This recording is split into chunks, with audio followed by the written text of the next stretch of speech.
Hey, welcome to Tutorial Lore. This video explains the Kia Forte dead battery issue and potential causes. A dead battery can prevent the vehicle from starting and may be accompanied by dimming lights or clicking noises when turning the key. Common verified causes include old or worn batteries, loose or corroded battery terminals, and parasitic electrical drains. Battery age is a significant factor as most car batteries last between 3 to 5 years depending on usage and climate.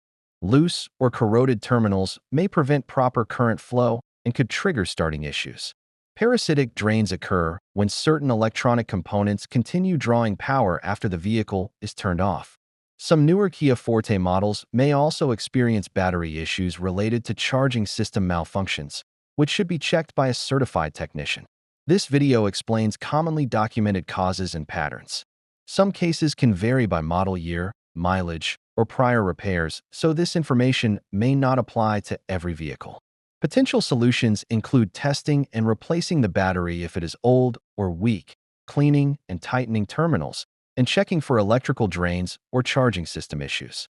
Owner feedback indicates that regular battery maintenance and monitoring has helped prevent unexpected dead battery situations across multiple model years. Newer generations could show differences in battery technology and electrical systems, which may influence the frequency of dead battery issues. It is recommended to consult a certified mechanic or dealership for vehicle-specific diagnosis to ensure accurate repair. If you do not understand something or have any questions, leave a comment below. This is not a commercial or paid promotion, but an informational video. If you have any copyright concerns or inquiries, refer to description for email.